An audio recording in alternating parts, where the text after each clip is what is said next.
Hello everybody. Welcome back to the Lost Archives. My name's Owen and we are playing Esoteric Ebb, a Disco Elysium D&D amazing CRPG. It is excellent, it is fun, and we are here in the Drunken Sphinx, trying to track down... Oh wow, this person is... That looks like a bird person, or a goblin wearing a ranger's outfit. It looks more like a goblin wearing a ranger's outfit. We're trying to track down the source of an explosion in a tea shop. So far, our adventure, our journey has been taking us to wonderful places with no real leads to follow. So here we are. A donation bowl. There's a small plate with a fair bit of crowns scattered about the surface. Miss Neely. The goblin glances at you as you approach the donation bowl. I want to donate crowns here. You do. How much, though?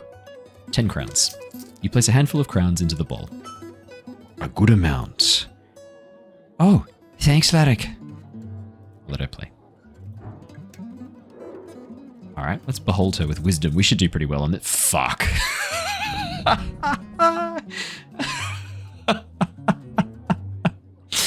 God fucking damn it.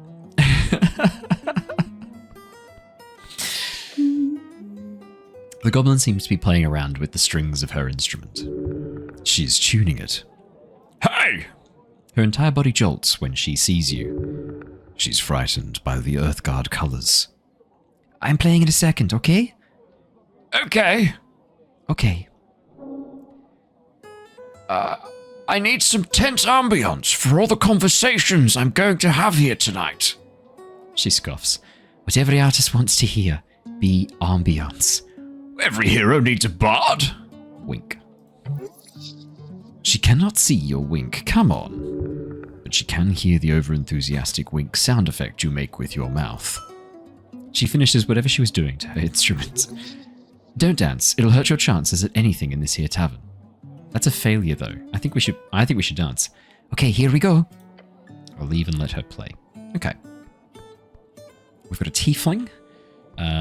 We've got a few... Oh, hello. Smarter than you. Smarter than you. Not incorrect in this instance. That's a -1 to our intelligence, I think. Not so much. A crazed kleptomaniac of a goblin. He needs help. Professional help. Should we... Oh, we can't pickpocket him. Okay. The goblin glances at you. His eyes lit up for a second, but then he notices Snell.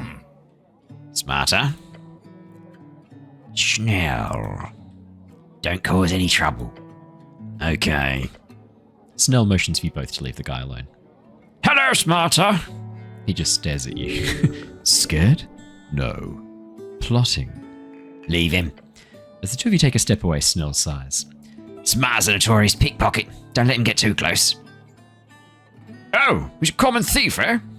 Snell rubs his eyes.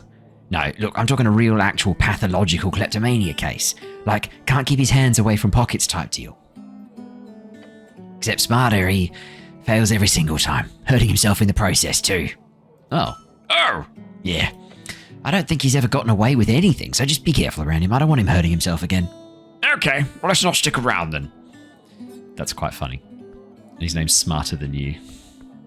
Oh, what the... The jukebox is disabled while Neely is playing. We'll see about that.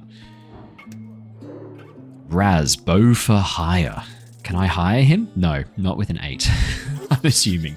He wants to kill you. Oh, that's not a good start. Hello! The scent of smoke fills your helmet as you approach the hooded goblin. He takes a drag from the pipe, his rough face illuminated. He is glaring at you.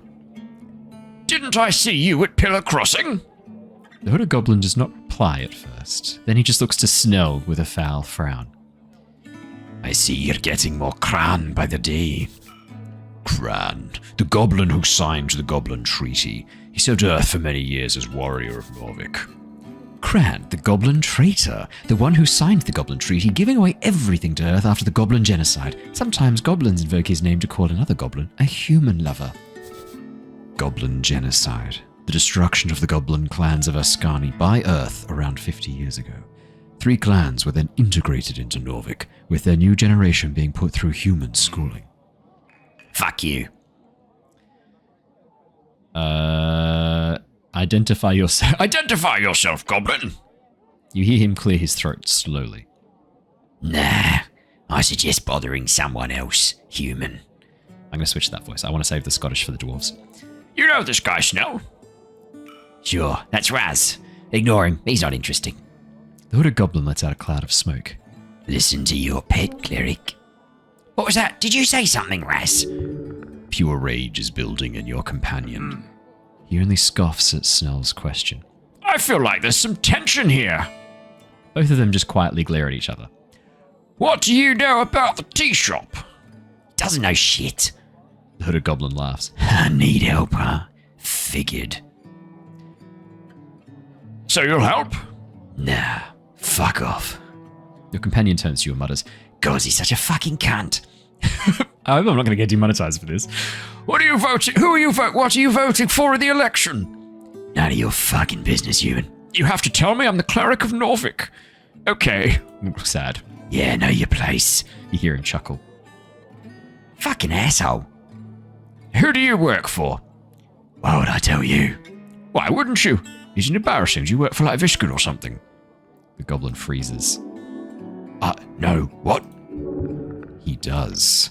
Fuck off, human. Oh, I could glass him. Nah, we'll just go. There's no need for that. Okay, he works for Viscon. The, hang on, we should check that. We should check that. Where are we? That was... No.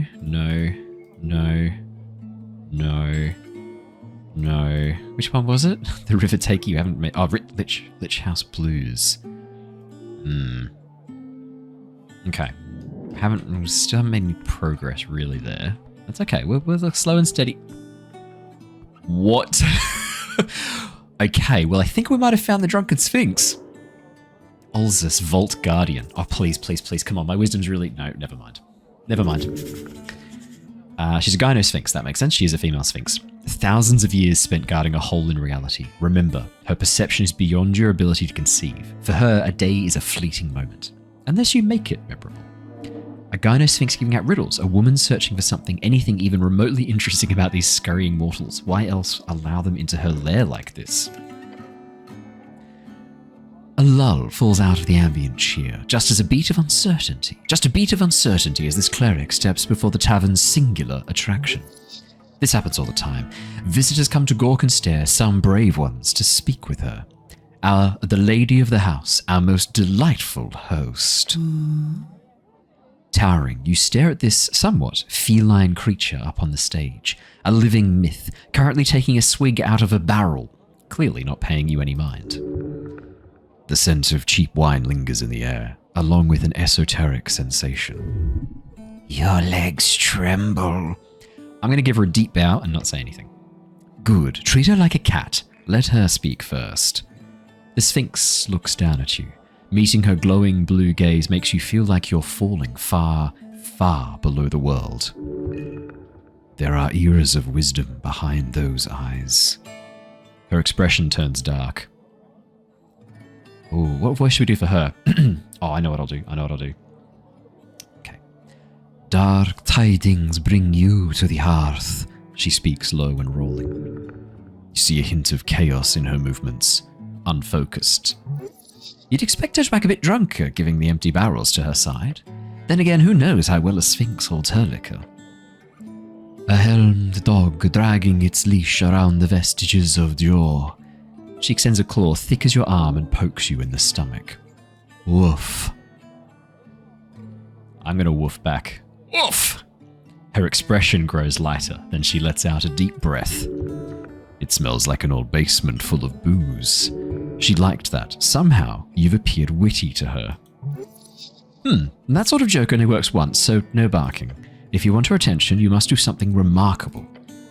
She takes another sip from her barrel, not looking at you. Watch yourself, cleric. Ulzus isn't one for idle chit-chat. No. I think I've got to... No. It's rude. I need to stay focused on her. I wish to prove myself worthy, great Sphinx. Worthy, little one. Worthy how? Oh, do we? I feel like I saw something about no riddles. I feel like I've read that somewhere. Do I have a journal I can consult? Not right now. I could cure wounds really quickly. Oh, charm person.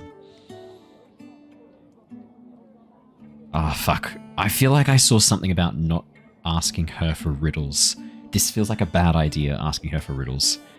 Never mind. I have some questions there. The massive claws tap in boredom. Then ask, little one. See if you can spark my interest. What are you voting for in the election? I'm not. What? Why? I cannot leave to vote, I'm afraid. Even if it was in my business to leave an imprint on the affairs of mortals. You can't leave here for even a minute or two. I could, but that would break my divine quest. Oh, understandable. You cannot do that ever. I would not have expected a mortal to understand. Interesting. If you could leave, what would you vote? Oh, I don't know. She points a claw at you. What would you have me vote for if you were in my shoes? Asgars, they'll make the city fair and equitable. Ah, yes. A bunch of failed revolutionaries will surely be the best choice to safeguard the future. You become even more of an Asgarist. She gives you a knowing smile. She knows more than you'll ever learn. Okay, good to know. Is it lonely? Hang around here for a millennia. She takes a deep breath. I must remember that my perspective on time is different from immortals. When one views events on a scale measured in eras, a chat like this is but a fleeting blink among a heaven of stars. So there's no dude Sphinx in your life then?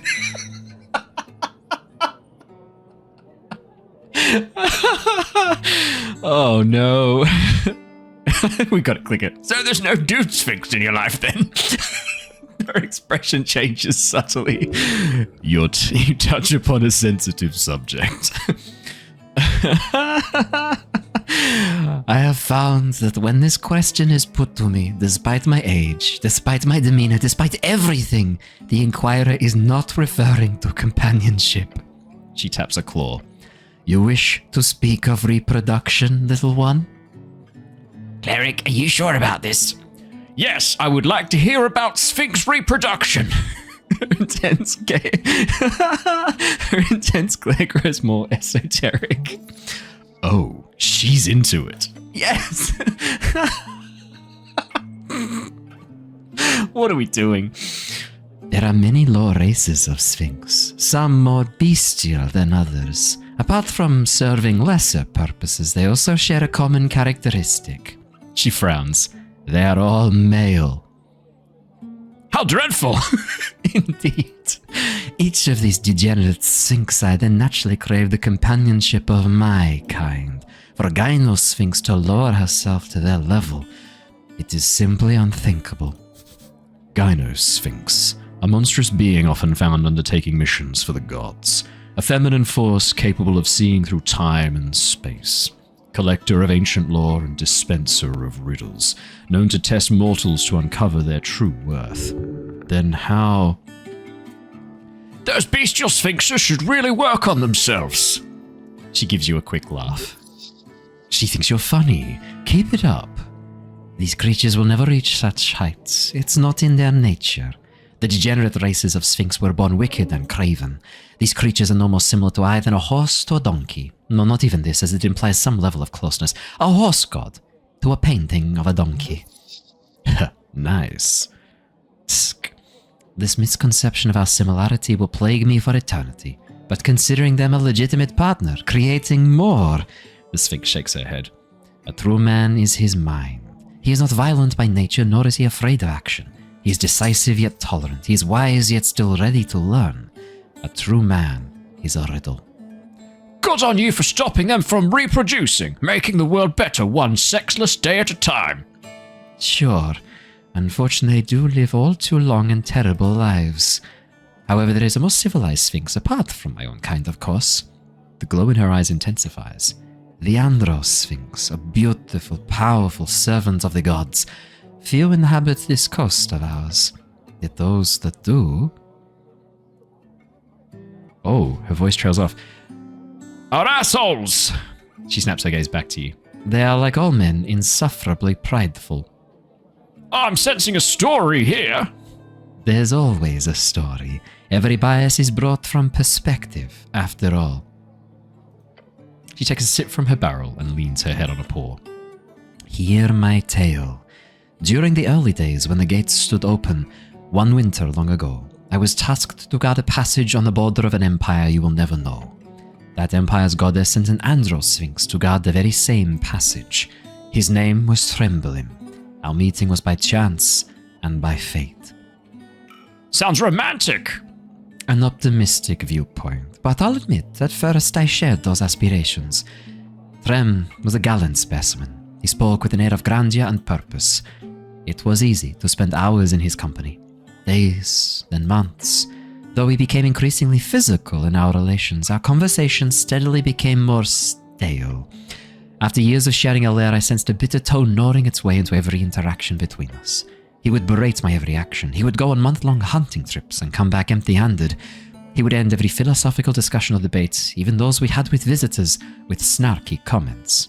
Tell me, with whom do you believe this venom originated? Which one of us would be at fault, so to say? Maybe you two just weren't compatible. An understatement. I pushed for him to tell me where this irritable act of his came from.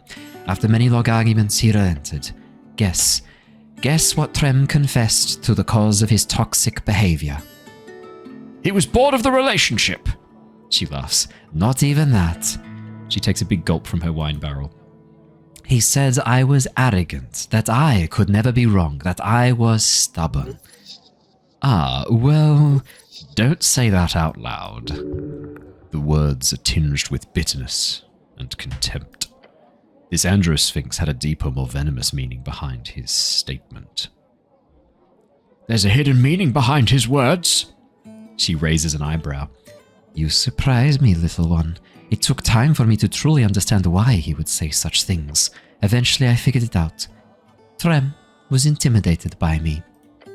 For the half-century we spent together, he never once could keep up in our debates. He never once could solve my best riddles, nor even understand many of the most basic of philosophical topics I brought up. I never had a problem with this at all. It was endearing to watch him struggle. I never would have assumed such a magnificent man would succumb to the lowest of sins. Sorry, it's my microphone. There we go. I had a dog jump up in between, so you might notice a quick jump cut there. Pride.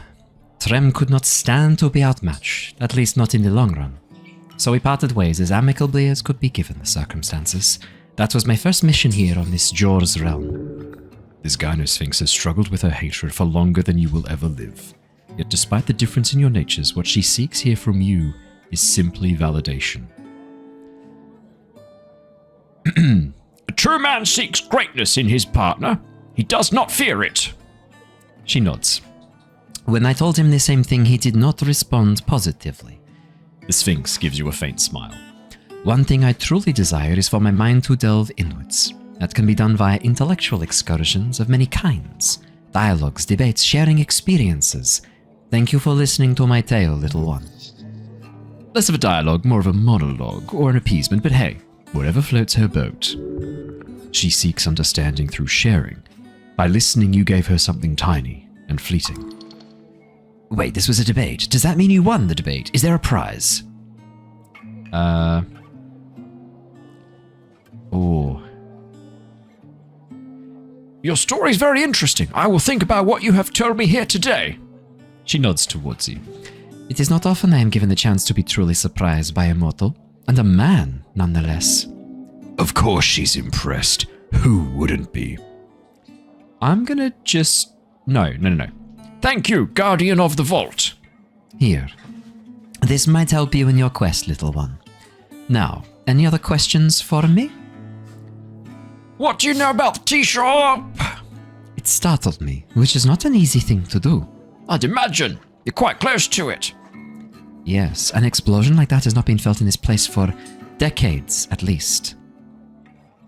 Oh man, stay quiet for a few seconds, then jump towards her and yell boo. Ah, by the gods, you scared me, little one. She speaks to you like you're a child, which is understandable. You're so funny, little one. Giggle and feel proud. Yes, it reminded me of our darkness, what your people call the Fade era. Fade era. The second out of 5 eras when Jaw went silent and the ancient terrors were slowly replaced by those in charge today. This is when humans first arrived, for example. It is a time just before I was tasked with guarding this vault. Then the Mollusca, Tual, and Katal often bargained with me for divine knowledge and assistance. I liked those snails, they were good company. I was saddened when their city melted under Eswith's fire. The crackling of those flames, the terrible force that ruined everything in its path. Flames of many colors. We know that the fire turned blue for a second. Hang on, this is important. Those thoughts stirred in me when I felt that explosion. Old magic. Flames of many colors. Blue, yellow, and purple. It is said if you can see the purple, it will be the last thing you do. You think it was dragonfire that caused the explosion? No. No, I do not. It was much too concentrated of a blast. Besides, a dragon large enough to cause such destruction would also surely not be capable of sneaking away without a single weakness. Witness. You've been here since the Fade era. There were some excursions early on, but yes, a bit over a millennia ago. That's awesome. Thank you. Snails. They built the first city here, from what I know. You've walked their streets, little one. Can you tell me more about those folk? A bit, yes. They were masters at wizardry far before the Arcanists, or humans for that matter, even arrived to Jor's coast. They made some poor choices during their rise and fall. They aligned with Jor against the gods, for one. And of course they picked the wrong side of the Dragon Wars. It is a tragic tale of civilization that I truly believe to be good. Good for the coast. They were just a little slow. Caught up to them in the end. Could you tell me about Eswith? I'd prefer not. His terrible reign is a topic left out of polite conversation. Whenever you see the flaming mounds upon the burned coast lit up in smoke and cinder, you will know his will has not gone away. Not for a moment. That's all for now, thank you! Is this tavern your lair, or is your lair a tavern? She lifts the barrel to her lips and holds it there for a moment. Eventually she lowers it and says, That is indeed a riddle worth pondering. Can I ask why? Why what? Why a tavern? I was convinced. She glances at the pile of wine by her side. It was not a battle quickly won, however. Rexbiter worked tirelessly for many an evening to argue her point. Eventually, and completing a few quests on my behalf, I let her rent out a part of my lair, but only for a century. Do you like the hustle and bustle in here? I'm content. For now. Yes. Has anyone ever tried to fight you? Oh yes. Alcohol tends to lower risk assessment capabilities among mortals, which sometimes ends with violence. This isn't related to that at all. Always from a man, strangely enough. I do wonder why. Not always. You've seen some feisty women during your street watch days. You a big drinker?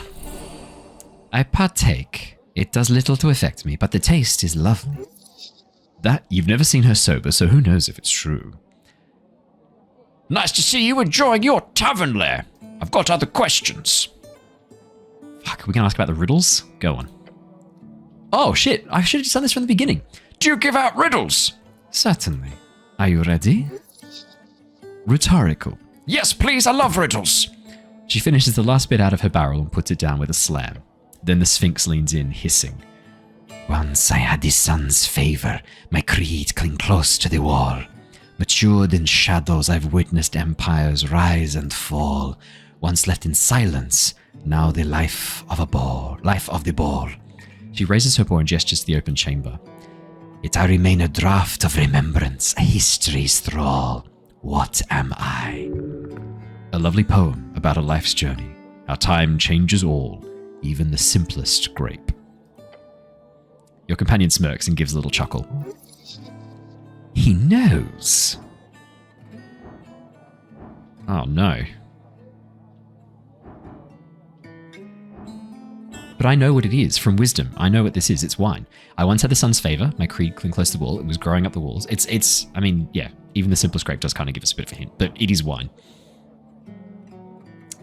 Go on. Well, that's not good.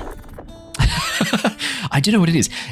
You focus your mind to come up with something. Anything that could be the answer to the riddle. Something old and time-worn that was once in the light, then lived in shadows for a long time before it became popular again.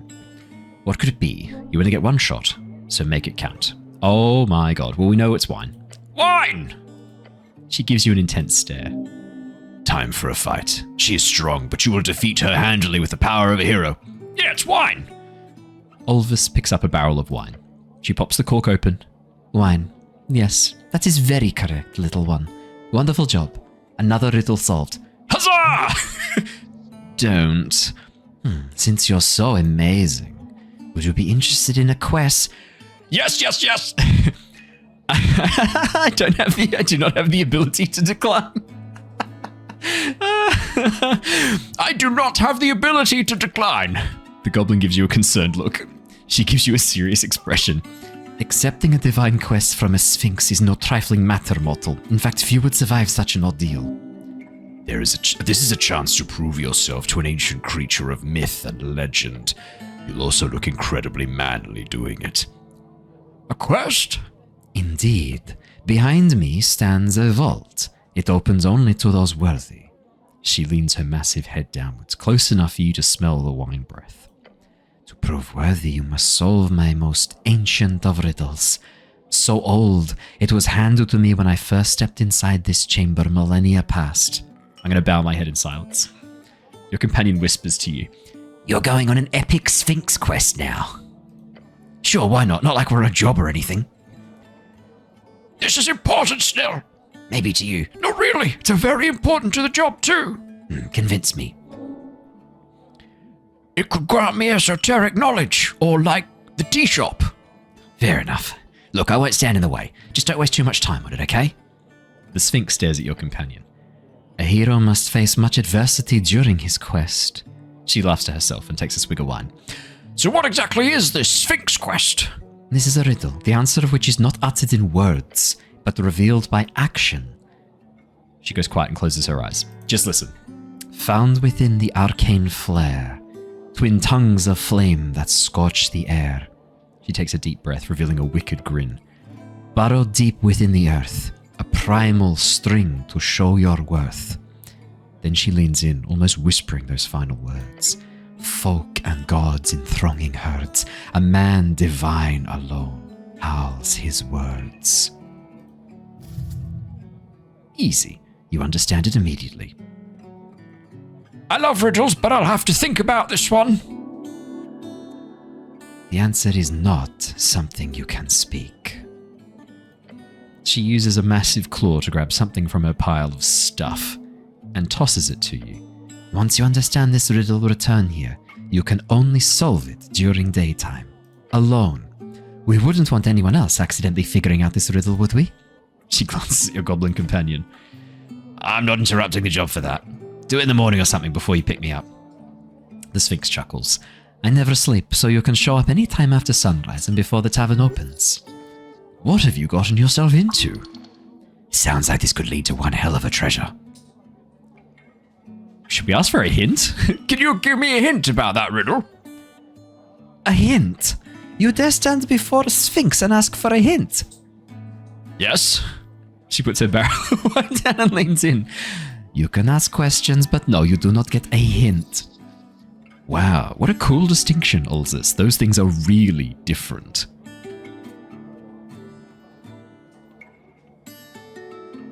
I'll have to do something with you to solve the riddle, right? No. She winces. Damn, that was a hint. New rule, you get one hint. And so she can make up new rules. Man, she's drunk. That was your one hint. It is not something to do directly with me. You can't just change the rules like that. Oh, please, I can do anything I want. She sips on her wine, looking regretful. She says she's not drunk, but... So I'm supposed to do something, not just answer with a regular word, right? Correct. Do the actions I'm supposed to do have anything to do with... That would be a hint. No such questions, please. What? What are the actual fucking rules here? Has anyone else solved this riddle? Her smile fades. Only a handful of folk have been proven worthy to enter the vault during the eons I've watched over it. I will tell you more if you prove yourself worthy, of course. Where am I supposed to? No location-based questions. I'll just Have to try some stuff. Trial and error. Not the most silly tactic I've seen over the years. She shrugs again, her cat shoulders sliding smoothly up and down, which looks surprisingly funny with her whole feline body thing going on. She's attempting to appear mysterious.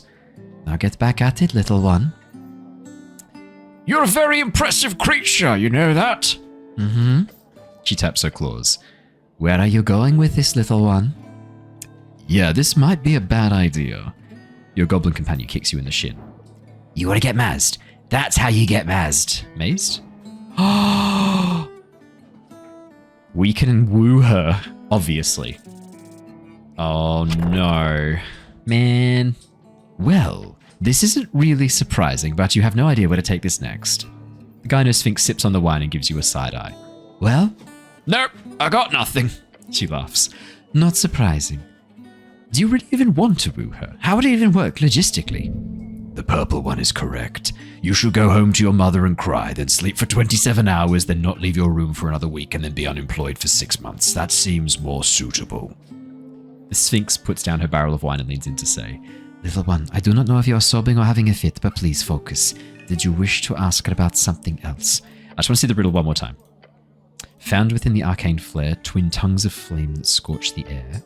Burrowed deep within the earth, a primal string to show your worth. Folk and gods in thronging herds, a man divine alone howls his words. Okay, we might have a bit of a thinker. Oh, okay. Oh, shit, we talked to her for so long it's changed the time of day. Okay. Old well. You approach the old well. It's dry and very, very deep. I could just jump in. I'll look down the well. You see only darkness. Is this a wishing well? Surely. I wish I was the greatest knight in all of Ascani. Nothing happens. Won't you look at that? That must mean you're already the greatest knight, right? He's making fun of you. I'm going to jump in. Excuse you, you're doing what exactly? I'm jumping down the well. You say that as if it's somehow a good idea. Jump! Snell grabs you. No! That's a bad cleric. He wrestles you back away from the deep, deep hole. But Snell, I wanted to jump down. Not on my watch. If you want to die from rapid fucking dungeon dissension, do it on your own time, asshole. Okay, fine. Twin tongues of flame. I think we have to cast some spells.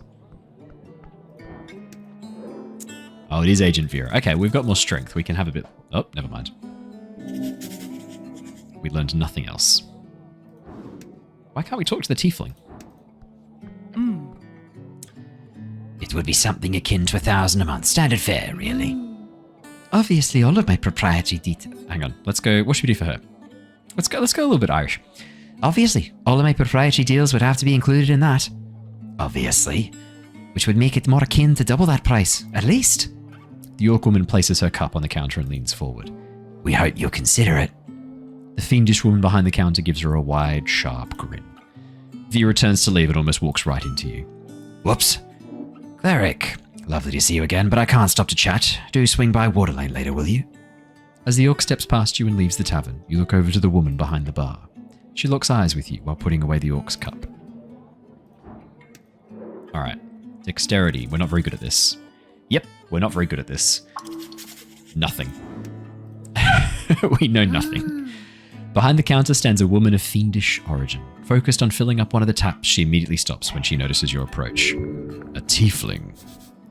A tiefling, a folk with demonic or devilish blood in their veins. Often have features such as horns, tails, red or blue skin color, and various esoteric abilities.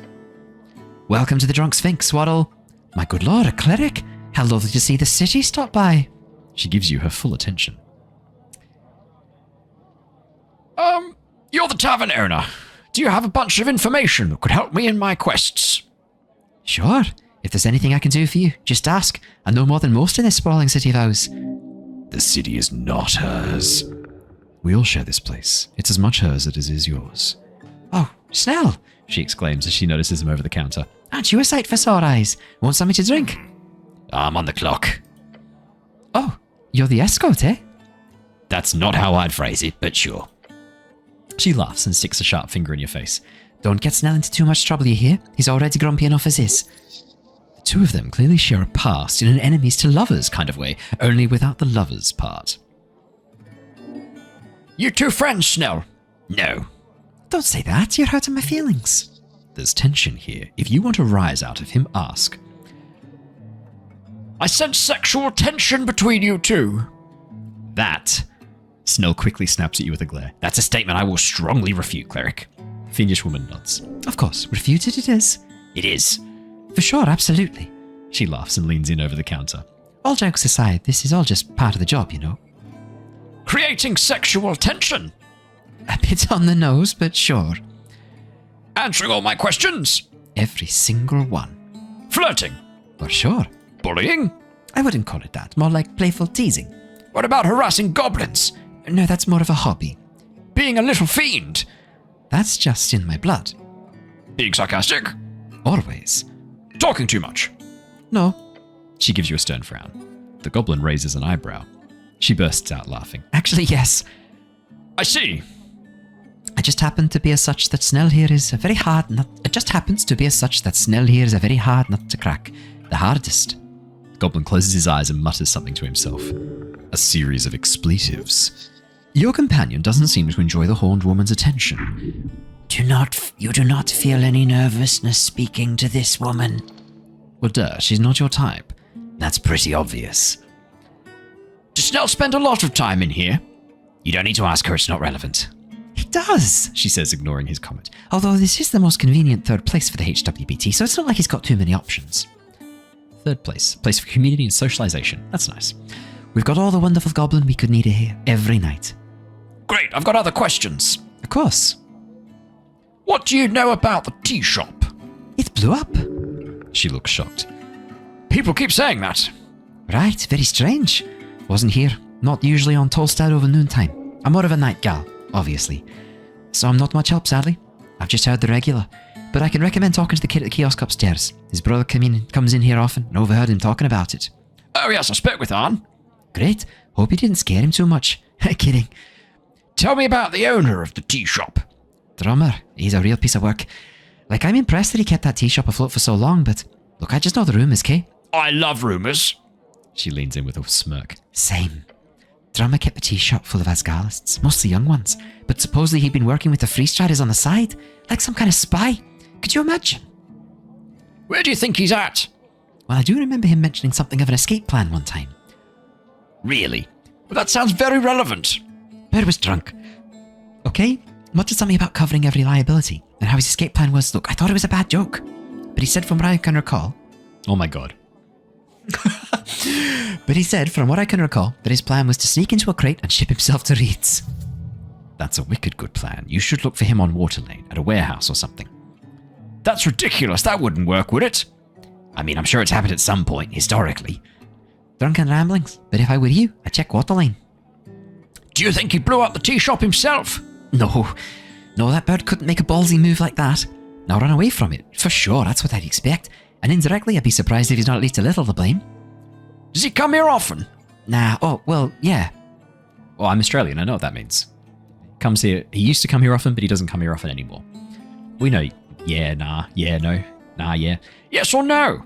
Look, I see him around. He's not a regular, but when he does show up, he's loud and wants to perform. You know, She gestures, drumming on the counter. not the greatest patron. That's it for now. Do you know a man called Frank? Son of Frank? Your question causes her to let out a hearty laugh. I'm so happy I'm not the one having to ask that stupid fucking question. No, I'm afraid I haven't. Sorry, Cleric. She cannot help you. She probably gets hundreds of people using that fake name during any given week. What's the talk of the tavern? What's the hot goss, as they say? The fiendish tavern keeper suddenly stops cleaning the counter and stares at you. Wide-eyed, confused. Excuse me? Oh, I'm asking the... She tosses the cloth over her shoulder. You want rumours? Yes, please. Well, have you heard about the missing paladin? Bit of a mystery. Lord Gorm is said to have gone missing in the city below, although really it's just rumours. Oh shit, didn't we need to find Lord Gorm? Lord Gorm, the last anointed paladin of Earth, one of the original faces of the party of Norvik. He went missing months ago, and many believe he has abandoned his post. But I haven't seen him for weeks, so it's a bit worrying. Lord Gorm! Of course I've heard of him. He's the last paladin of Earth. He's very important to the city. I'd like to ask more about him. Sure, but I don't know much, to be completely honest. Does he wear a helmet? Oh no, never actually. He always showed off those golden locks. A clear sign of corruption. What sort of man would choose to show skin instead of iron?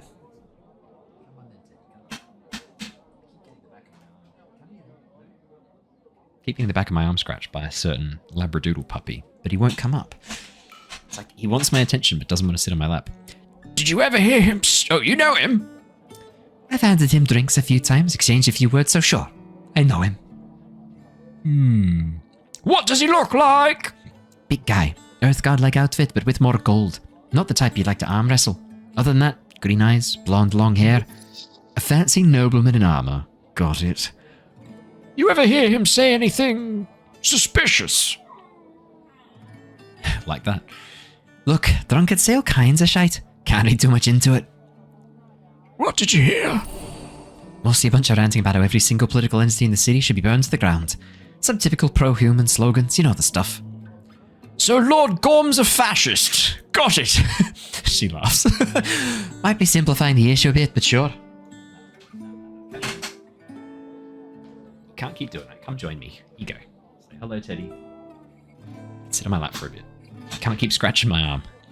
Do you know where I could find him? I hear all sorts of rumours, Cleric. Either he's cracked under the pressure, or started living as a fisherman, or a beggar on Waterlane. Or he's died in the tunnels below, fighting undead abominations. Or he's jumped on a ship to Muletown. Maybe Lord Gorm wants to head out into the infinite wastes through Toll's Pass. Either way, I don't think you're going to find him, Cleric. But maybe there's some clues as to his fate somewhere here on Tolstad. Who knows? Thank you for the information. Who are you voting for in the election? That's a cheeky question. Don't worry, I will not repress your political opinions. Promise? I swear, Lady Rixbiter. She's taken aback by your exclamation. Don't just start screaming like that, for fuck's sake. Oh shit, I screamed that. She clearly loves to talk about her own thoughts and opinions for days, so... You've made this woman very happy. Early on, I thought about voting for the agricultural party. They had a big focus on small business owners. That's me. But obviously they moved over to a bigger worker class focus and now are completely swallowed by Asgalism. So now I'm leaning towards the Free Striders. They want to build up the economy and increase trade, which will directly make my life so much easier. Plus, it's hard to ever vote for the Nationalists when they want my kind to be second-class citizens. And the Free Striders will let you buy your way to first class or what? She gives him a half smirk. Something like that. Fuck fascism! Give her a high five. She enthusiastically meets your hand in a satisfying smack. Hell yeah! A foolish performative act. Why not vote green? She holds up her hand and gives you an incredulous look. I like to keep my profits, duh. Your companion scoffs. Why would more trade make your life easier? Tolstad's already a hotbed for travellers coming in from all around the coast. If the tariffs are lowered, especially between Reedian cities, we'll be seeing twice as much traffic on Waterlane. That means twice as many patrons. I might have to expand. That's all the politics for now. Tell me about yourself. Please do dive on in, Cleric, about anything in particular you'd like me to rant about. You a devil or a demon fiend? Neither, you know. I suppose the city classifies me as a fiendish guest citizen, or whatever the legal definition is, but my blood origin is a demon, like all the Houses of Fire. The Houses of Fire, the aristocracy ruling over several cities in Heiji. They are famous for being elven, human, or even celestials who intermingled with demonic forces of the region. She does not like talking about this too much, which is why she stops herself from ranting any more than she already has. She winks. I try not to flaunt it too much. Tends to get the boys a bit too excited, you know? They clearly crave the abyssy. Fuck me.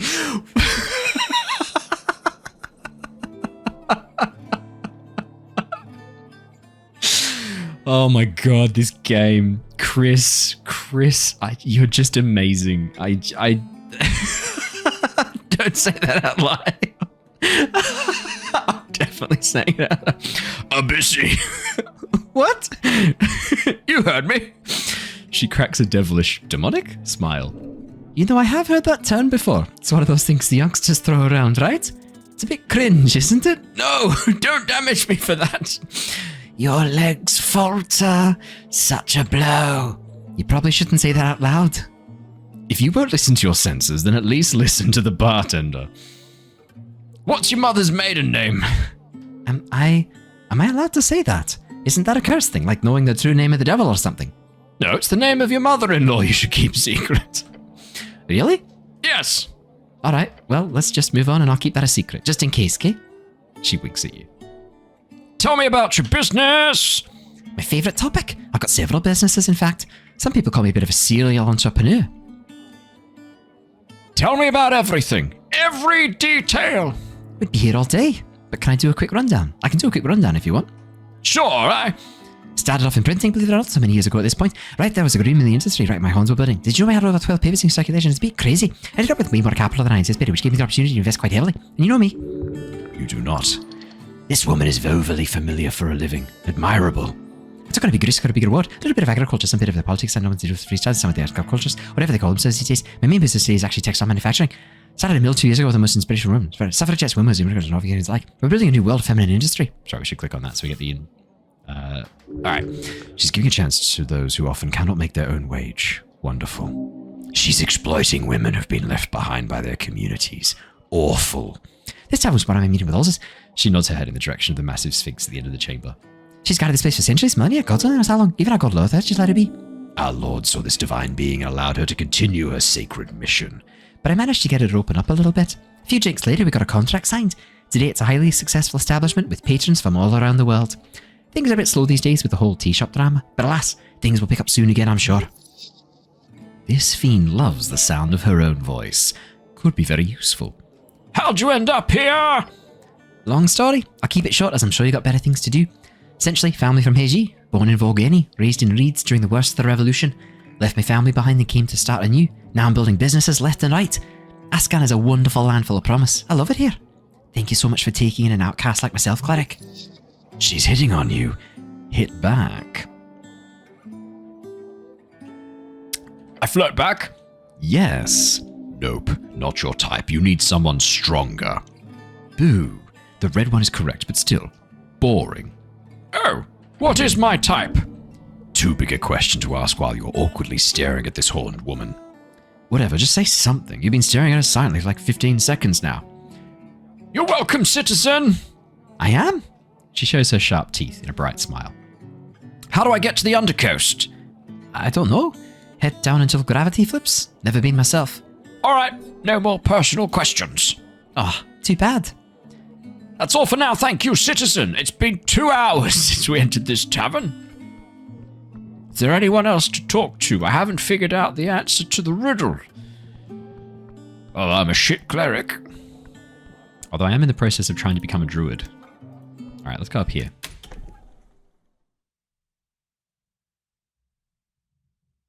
What do you reckon we do with the rats that we've collected from the undersection? Oh, that's up here.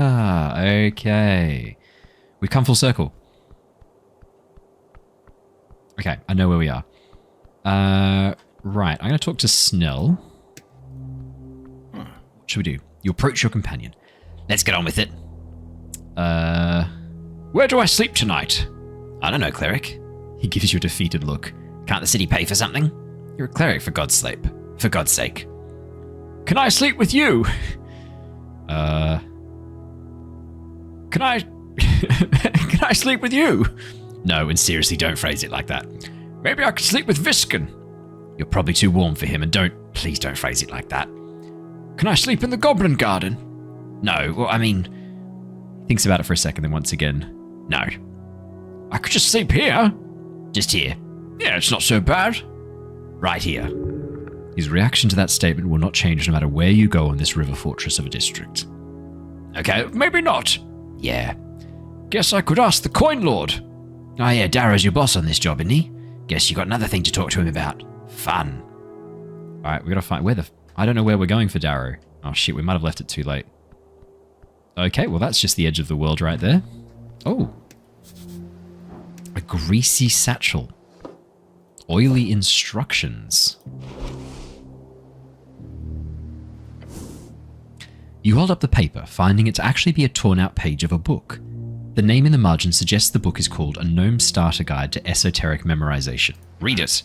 The goblin leans in over your shoulder and reads it as well. First step to understanding esoteric memorization is understanding the underlying powers at play.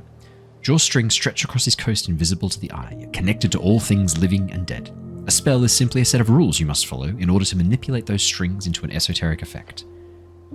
Yet those rules are themselves esoteric in nature. As such, most wizards will find it impossible to remember more than a handful of spells at a time.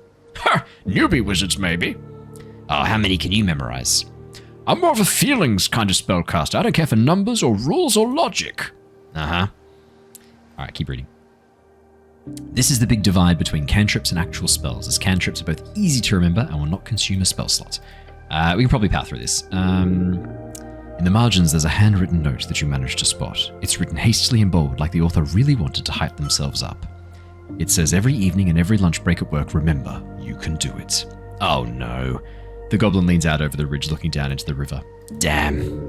Poor gnome. Oh, the gnome cast grease and slipped off the edge. How mysterious. You should try to figure out what happened to you. Let's see. There's a grease stain on the bridge. It means something, but what? Oh, we did it. Oh no, -1.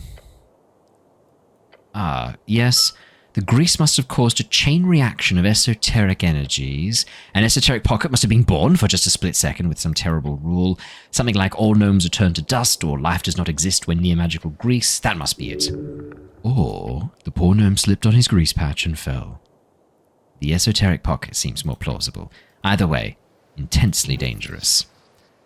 A greasy ending. Went out like he went in.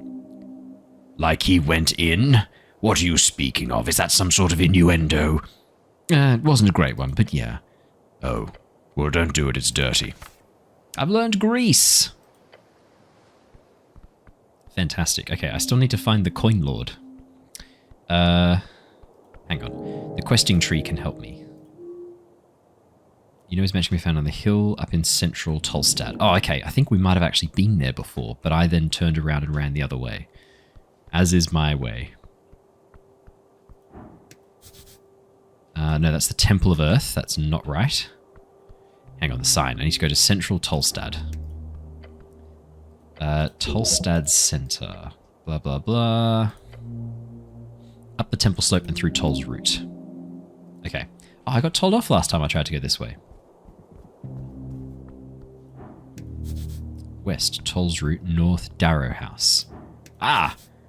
Okay, I think this is where we needed to go. What? Etir, city sworn angel. Oh, yeah, baby.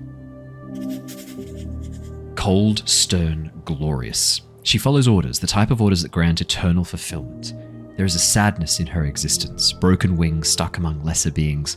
What does she seek? When an angel falls, she ceases to exist. She is transformed. This creature does not seek redemption or emancipation. She seeks purpose. Oops. I could talk to her, but I think we should sooner rather than later. That's the old guard tower. That's not right. Try and talk to the coin lord. The Magister's back door looks cramped. I thought this is where we needed to go. Hang on. Hang on. Coin Lord Darrow. You know his mansion can be found up on the hill. But this is the Darrow house. Okay, we'll go through the back door then, I guess. That isn't an option. Okay. Through the old guard tower? Is he in the old guard tower? I'll need a key. We might have left it too long. Okay. In the Coin Lord's garden, you encounter a porcelain spectre. Polished armor, inhuman. Her presence is both ethereal and demanding.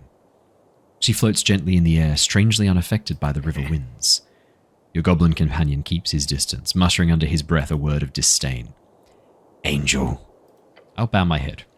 The creature does not turn to face you. Instead, her many eyes simply pivot their gaze. Oh, hang on. I can do something with this. Hang on. Let me check if this is working. Oh, fuck yeah. Arcane Cleric of the Palace, Crypt House, and Earthguard. The flowers of the Coin Lord's garden dance beneath her, slaves to her beauty. This is the one. The Valkyrie. Keep her safe. You keep her safe. She'll wreck you, buddy. Beware. I'm going to point to myself. Ran. Run! She now lifts her chin. Then she opens her mouth to speak in a projected cold tone. Etia. She says her name like a declaration of existence. Not really an introduction, more of a checklist of etiquette. As she states her name, you realize her mouth is not moving. Telepathic communication. The goblin gives you an uncomfortable look. He clearly does not enjoy having telepathic conversations like this. Snell is joining the mind talk. Great. I have some things I need to ask. She just stares at you with many, many eyes. Speaking with this ethereal creature is unnerving. Oh, you're feeling something here, all right. Something fierce. You could shake her up with a nice comment. She would destroy you. She's too powerful. The angel would step upon your soul, stomp on it. Her domination would be good and just. Let it happen. I'm going to tell her what I think of her many eyes. Oh, yeah, baby. Oh, no. The smooth thoughts and endless love. It's overflowing. Oh, fuck yeah. Pray tell, thou celestial harbinger of such splendid beauty and gleaming countenance, if thy light might truly be of your making. For thine ethereal and glorious nature, beheld within that halo of eyes, is my duality which forever plagues my being and soul. The sun, I say, the sun is nothing compared to you. As you finish your rambling, there is a silence sweeping over the magistrate's yard. I'm going to bow down before her. As your helm touches the ground of the Magister's garden, you feel the overwhelming and excruciating final urge to tell this angel one more thing. Nice to meet you. Consecrate the very earth, my lady. The goblin's eyes dart back and forth between the two of you. He's expecting a retaliation. The words escape your lips like smooth, honey? Yeah, honey. I'm sure she loves that. She looks down on you with many eyes. No response at first, but then she raises her head. Thank you, she says. A dry reply. Well, at least she's not pissed. Take that as a win. Hey, don't mess with this fucking thing. Be careful now. Cut to the chase. She clearly has no interest in small talk. I'm here to investigate the tea shop. The eyes just stare at you. They spin gently around her. Great, nice, we got that cleaned up. She's very non-vocal. I'm just going to stare at her. She stares back 100-fold. Great, so, The eyes stop spinning. She can sense your impatience. This creature is dread itself. I need to speak with Darrow. Slowly, the angel turns her face towards you for the first time. Walk away, walk away, walk away. You can feel Snell sweating. Malutki presmovit. Oh, she's mocking you for sure. Why is everyone in this damn district mocking you? You're the cleric. They should treat you with respect. You can sense she does not see you as worthy. Is that all right with you? Perhaps you should stand up for yourself. I'm going to do that. Don't disrespect me, Angel. As you do, she makes her first real move. One step. Her hand placed upon the top of your helmet. What? When? The goblin grits his teeth and stumbles back. The ring rotates around her head and now yours. She is close. I'm going to stay silent. She leans in. You see through the gap in her skull where her eyes should be. A warning, cleric. Jedno. She whispers, before taking a step back, leaving you frozen. Your body is pulled towards her. That was awesome. Despite her harsh words, you see her body language relax. Maybe. It's hard to tell, but she does not appear truly angry. Coin Lord Darrow is busy, she speaks. I'm here on city business and I need to speak with him. She looks to her right toward the building leaning against the ancient tower. After a moment of silence, she says, Coin Lord Darrow will be available post-midnight. He will only be available after midnight, between 0 and 6 a.m. He will be in his restoir. Several of her eyes looked to the entryway to her right. Restoir is one of those fancy terms imported from Anuran culture, though it doesn't mean anything in Anuran. They kind of got it wrong. At midnight, you say? Yes. His restoir? Yes. That door there? Yes. Right. She says nothing. What a conversationalist. I need access to the tea shop. Now. Coin Lord Darrow has requested no unauthorized access. But I am authorized. You are not. Damn, she's got you. Don't lie. You're no good at it. Can I ask some personal questions? No. Put pressure on her. Please? No. You didn't actually think this living tank of a creature would just open up to you, right? Good try. Strong try. I'm going to nod my head. Okay. Fine. I'll look at this snail. Ah, got a shard of jaw out of that. Apples! Yummy! Fresh apples, most of them. Oh! My cup runneth over with apples. Oh, there's apples on the roof. Oh, can we get the apples? I can't reach that from here. Okay, fair enough. Okay, well, hey, I think this might be a good place to wrap up for today. We will be back with with more Esoteric Ebbs shortly. Thank you so much for joining me, everybody. I'm so enjoying this game. It is absolutely fantastic. I guess I'll see you guys all in the next episode. Until then, stay safe, stay well, and see you soon.